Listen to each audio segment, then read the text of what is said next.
Hi,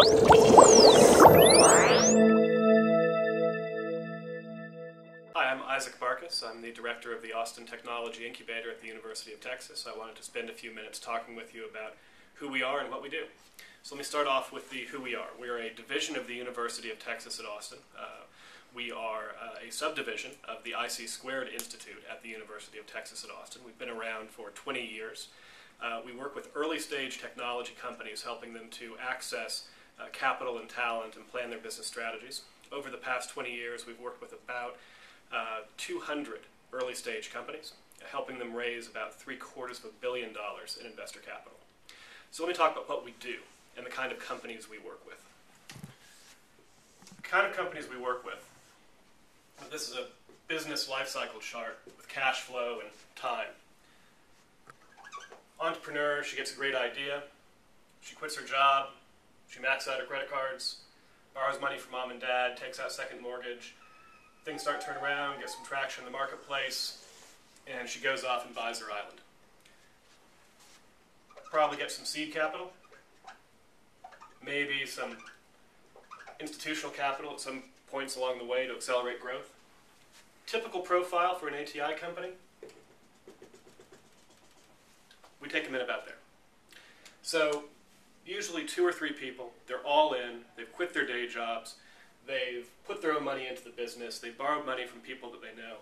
They're usually technologists, and so they've advanced the technology pretty far, but they haven't got a business wrapper around that technology yet.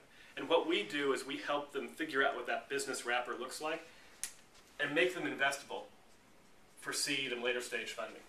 Since I've been at ATI, I think we're at an over 70% success rate in getting our companies funded, which is a success rate that if I ran a real incubator would probably put me in jail, but a business incubator is pretty good. Last year we worked with 24 companies and helped them raise $28 million in investor capital. This year, because of the downturn, we worked with about, I think, 26 or 27 companies and helped them raise about $10 million in investor capital. So those are the companies that we work with. Let me talk a bit about what it is that we do.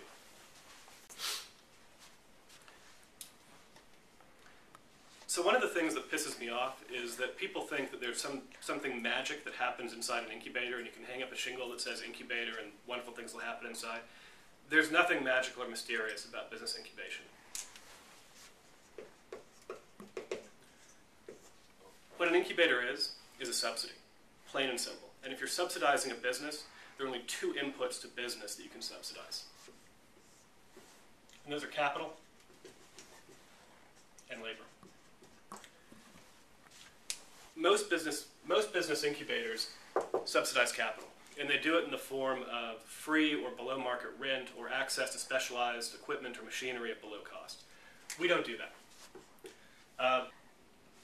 So we don't subsidize capital. The companies that are at ATI are paying market rates for the facilities that we have, and in fact only about 2/3 of the companies that we have at ATI choose to be physically resident here. What we subsidize is labor. And to be more kind to myself and my colleagues, I'm going to cross out labor and write in talent.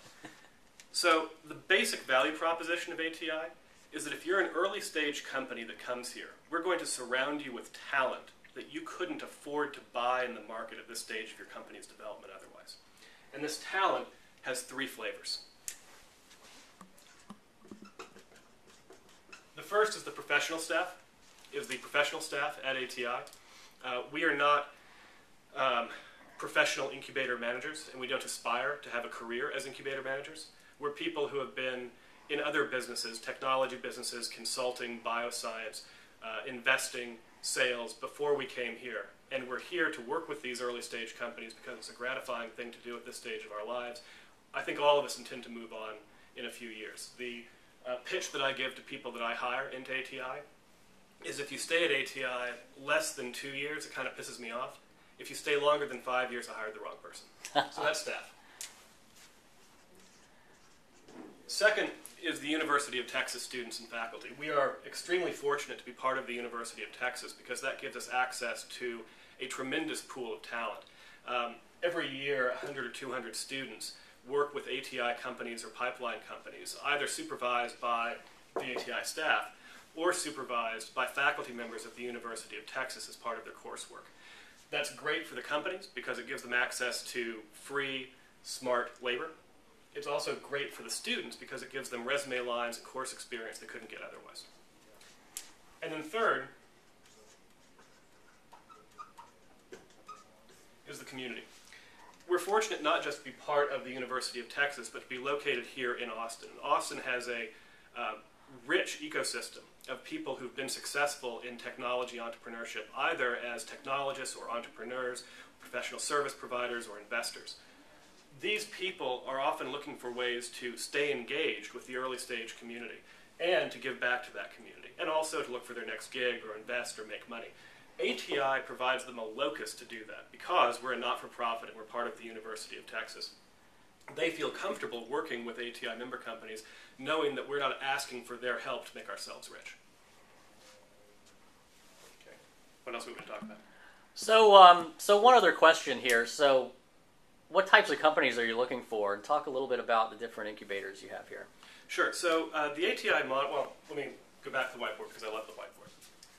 The original ATI model was that ATI would be a general technology incubator. When ATI was founded in 1989, there wasn't a robust infrastructure that could support early stage companies in technology, and so ATI was really providing generalized business support to any kind of technology company that came through.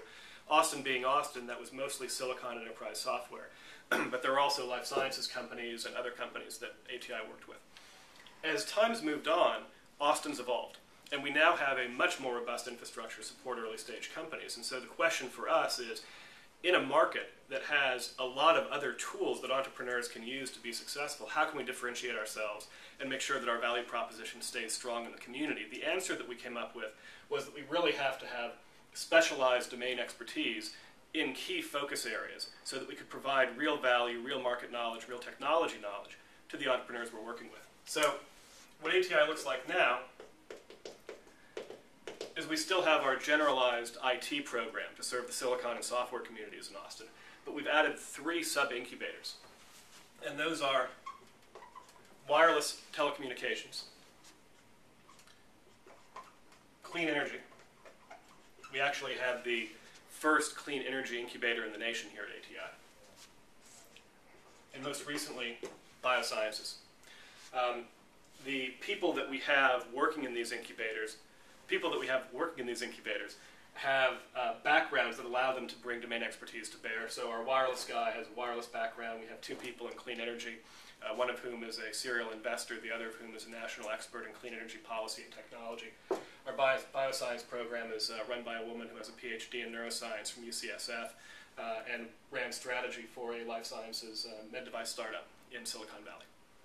Excellent, excellent. Well, it's a great asset to the Austin community. Do you have any parting words or things you'd like to say about what kinds of companies you're looking for, or the types of things you like to see when people come to talk to you about joining the incubator? We like to see everything, and I want to emphasize that even though we only admit a small number of companies into incubation and the admissions process is highly competitive, any company that comes to ATI we try to add value to. So the process of applying to ATI or engaging with ATI should add value to companies regardless of whether or not you end up becoming a formal member of ATI.